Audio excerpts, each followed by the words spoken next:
존 칼빈, 위대한 종교개혁자이자 신학자인 칼빈은 프랑스 누아용에서 출생했다.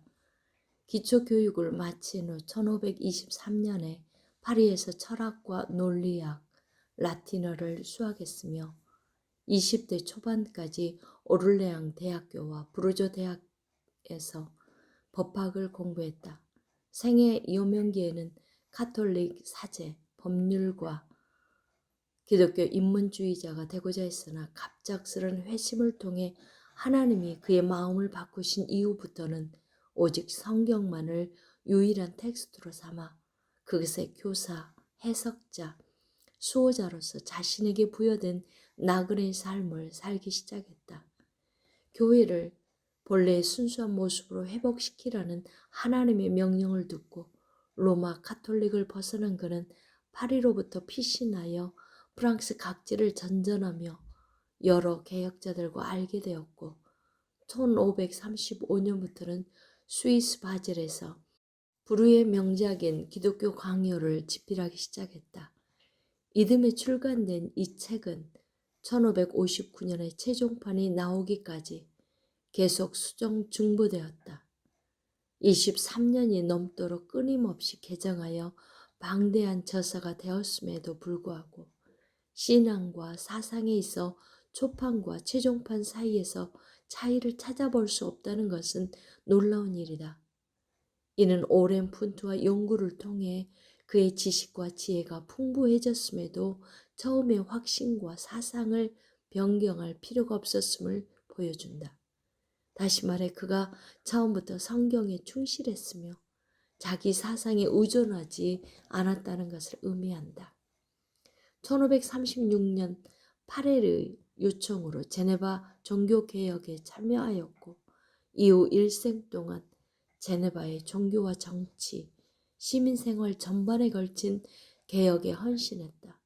그는 목사 겸 성경 교사로 복음적 교리와 규범을 가르치는 한편 교회 제도를 정비하였으며 동시에 성경의 가르침에 따른 시민정부 통치를 전력을 다해 진작시켰다.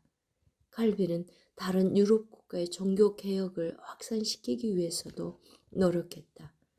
또한 1559년 제네바 학교를 설립하여 개혁교회 신학을 정립했으며 요한계시록을 제외한 신약성경 전체와 구약성경 대부분의 주석을 집필했다. 그의 신학과 종교개혁 활동은 스위스뿐 아니라 프랑스, 독일, 네덜란드, 잉글랜드, 스코틀랜드 등을 거쳐 신대륙으로도 전파되어 프로테스탄트의 발전에 지대한 영향을 끼쳤다. 제1장 하나님을 아는 지식과 우리 자신을 아는 지식이 서로 연결되어 있음과 그 결합의 방식. 하나님을 아는 지식과 우리 자신을 아는 지식은 함께 주어짐. 궁극적으로 참되고 견실한 지혜로 여겨질 만한 우리 지혜의 요체, 거의 전부는 하나님을 아는 지식과 우리 자신을 아는 지식 두 부분으로 이루어진다. 그러나 이 둘은 많은 고리들로 이어져 있어서 무엇이 다른 것에 앞서며 무엇이 다른 것을 낳는지 분별하기가 쉽지 않다. 첫째, 우리는 우리 자신에 대한 지각으로부터 즉시 돌이켜 우리 안에 살며 기동하고 계신 하나님에 대한 직관으로 향하지 않는 한 결코 우리 자신을 볼 수 없기 때문이다. 우리가 지닌 재능들은 그 어떤 경우에도 우리 자신에게서 비롯되지 않는다는 점에서는 조금도 모호함이 없다. 나아가 실로 우리가 존재한다는 사실 자체가 우리가 하나님 안에 있는 존재의 다름만이라는 것이다. 둘째, 하늘로부터 우리에게 방울방울 떨어지는 이 은총들에 의해서 우리는 마치 개울을 거슬러 올라가 원천에 이르듯 하나님께 나아가게 되기 때문이다. 모름지기 하나님 안에는 선한 것들이 무한히 자리 잡고 있다. 이 무한함은 우리의 빈곤에 비추어 보면 더욱 잘 드러난다. 특별히 첫사람의 반역 때문에 우리가 빠져버린 이 비참한 타락은 우리 두 눈을 위로 향할 수밖에 없게 한다. 즉 이로 인해 배고프고 굶주리기에 우리에게 없는 것을 간구하게 할 뿐 아니라 두려움으로 인하여 깨어나 겸손을 배우게 한다. 마치 사람 안의 모든 비참함에 담긴 무슨 세상이라도 있는 양 사람이 하나님의 옷을 빼앗긴 일에 그의 수치스러운 벌거벗음이 무한한 망신 더미를 드러낸다. 그리하여 그는 자기의 불행을 의식하고 양심의 찔림을 받아서 하나님을 아는 최소한의 어떤 지식을 지니지 않을 수 없게 된다. 이와 같이 우리는 우리 각자의 무지, 공허, 무능, 연약함, 요컨대 타락과 부패를 지각하면서 지혜의 참빛, 한결같은 능력, 온갖 선한 것들의 완전한 부요함, 의의 순수함이 다름 아닌 여호와께만 있다는 사실을 인식하게 될 뿐만 아니라 우리의 악행들로 말미암아 하나님의 선한 것들을 헤아리도록 자극을 받게 된다. 더욱이 우리는 우리 자신에 대하여 실망하기 전까지는 하나님을 진지하게 갈망할 수도 없다. 사람들 중에 자기 자신의 안주하는 일을 기꺼워하지 않는 자가 어디 있겠는가? 자기 자신에 대하여 무지에 빠져 있는 한, 즉 자기의 재능들에 만족하고 자기의 비참함을 알지 못하거나 기억하지 못하는 한 누가 자기 자신을 의지하지 않겠는가? 그러므로 사람은 각자 자기 자신을 아는 지식이 있어야 하나님을 찾도록 자극을 받을 뿐만 아니라 마치 손에 끌려가듯이 하나님을 발견하게 된다. 두 번째, 하나님이 자기를 알려주셔야 우리 자신에 대해 알게 됨. 반면에 사람은 먼저 하나님의 얼굴을 묵상하고 하나님에 대한 직관적 지식을 얻음으로 낮아져서 자기 자신을 면밀히 바라보기 전에는 결코 자기 자신을 아는 순수한 지식에 이를 수 없다. 우리 모두는 교만을 타고났기에 확실한 증거에 의해서 자기 자신의 불의, 추함, 어리석음, 불순에 대하여 유죄 판결을 받지 않는 이상 항상 자기를 의롭고 순수하고 지혜롭고 거룩하다고 여기기 때문이다.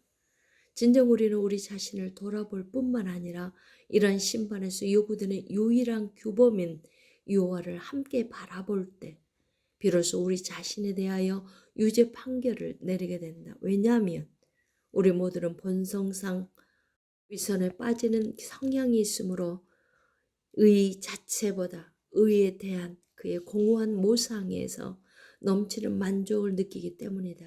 우리 안과 우리 주변에 나타나는 모든 것은 아주 음란하게 더럽혀져 있다. 그러므로 우리 마음은 오염된 인간의 한계 내에 붙들려 있는 한 조금 덜 더러운 것을 가장 순수한 것이라고 여기고 흡족해 할 것이다. 이는 마치 검은색만 보면 눈이 희뿌연 것도 가장 희거나 심지어 검정이 조금도 뿌려지지 않는 것으로 판단하는 것과 같다. 더구나 우리는 우리가 영혼의 능력들을 판단하는 데 있어서 얼마나 환상에 사로잡혀 있는지를 육체의 지각에 비추어서 더욱 명백하게 판별할 수 있다. 즉 우리가 만약 한낮에 대지를 내려다보거나 우리 눈앞에 펼쳐진 것들을 바라본다면 우리는 자기가 가장 강력하고 가장 명확한 시력을 타고났다고 여기게 될 것이다. 그러나 우리가 두 눈을 바로 뜨고 태양을 쳐다보며 응시할 때는 지상에서 그렇게 강하게 작용했던 그 시력이 심히 찬란한 광채로 말미암아 즉시 마비되고 약해질 것이다. 그리하여 땅의 것들을 헤아리던 우리의 그 날카로움이 태양으로 나아가게 될 때는 단지 무딤이 될 뿐이라고 인정하지 않을 수 없게 될 것이다. 이러한 일은 우리가 우리에게 영적으로 선한 것들을 생각할 때도 일어난다. 정녕 우리는 눈을 들어 지상 너머를 바라보지 않는 한 자기의 의, 지혜, 아름다운 능력에 만족해서 가장 달콤한 말로 자기를 자랑하고 자기를 반신 못지않게 여기는 데서 벗어날 수 없다. 그러나 일단 우리가 하나님에 대한 생각을 가다듬기 시작하여 그가 어떤 분이신지 그의 의, 지혜, 능력의 완전함이 얼마나 엄밀한지를 헤아리게 되면 우리는 그 기준에 우리를 맞추어야 한다. 그러면 전에 의로 가장하여 우리를 즐겁게 하던 것이 곧 더러워져서 최고 사악한 것으로 바뀔 것이며 지혜라는 이름으로 우리를 놀랍게 해 주어졌던 것들이 악취를 풍기며 극도의 어리석음으로 바뀔 것이다. 그리고 능력이라는 얼굴로 우리 앞에 등장했던 것이 가장 비참한 무능으로 증명될 것이다. 실로 우리 안에서 가장 절대적이라고 여기는 것이 하나님의 순수함에는 결코 부합하지 못한다. 세 번째, 하나님의 현존 가운데서 드러나는 우리의 비참함. 성경 곳곳에서 말하듯이 성도들이 하나님의 현존을 지각할 때마다 충격을 받고 공경에 빠지게 되는 공포와 어리석음이 여기에서부터 비롯된다. 어떤 사람들은 하나님이 나타나지 않으실 때에는 동요하지 않고 확고하게 서 있다가도 그가 자기 영광을 드러내실 때에는 아주 초조하고 두려워서 죽음의 공포에 혼비백산하며 나아가 그것을 삼켜져 결국 그의 소멸한 듯 되어버림을 우리는 보게 된다. 이러한 사실로 미루어 필히 도달하게 되는 결론은 사람이 자기 자신과 하나님의 위엄을 비교해 보기 전에는 자기의 비천함을 아는 지식으로 결코 감동과 영향을 받지 않는다는 것이다. 이러한 두려움을 느낀 이들이 사사기와 여러 선지서에 얼마나 가득한지 하나님의 백성 중에서 다음과 같은 외침을 어렵사리 들을 수 있다. 우리는 죽을 것입니다. 왜냐하면 여호와가 우리에게 나타나셨기 때문입니다. 우리가 보듯 이 욥의 이야기는 항상 하나님의 지혜와 능력과 순수함에 대한 서술에서 가장 강력한 논증을 이끌어냄으로써 사람들이 자기의 어리석음과 무능과 오염을 깨달아 엎드러지게끔 한다. 아브라함은 티끌이나 재에 불과한 자신을 더 잘 깨달아서 여호와의 영광을 바라보기 위해 더욱 가까이 나아갔다. 엘리야는 하나님이 다가오시는 것을 참고 기다렸는데 자기의 얼굴을 드러내고는 그렇게 할 수 없었다. 이러한 사실들을 바라보는 것이 괜한 일은 아니다. 이로써 그들이 느낀 공포의 면면이 얼마나 대단했는지를 알 수 있기 때문이다. 또한 스랍들도 그러한 두려움 때문에 자기들의 얼굴을 가려야 하는데 부패요 벌레인 사람이 무엇을 하겠는가. 이사야 선지자는 다음을 이렇게 분명하게 전한다. 만군의 여호와께서 다스리시면 해가 부끄러워하고 달이 수치를 당하리니 즉 하나님이 자기의 광채를 드러내어 더욱 가까이 비추실 때에는 가장 밝은 것조차도 그 앞에서는 어둠에 쌓여 흐릿하게 될 것이다.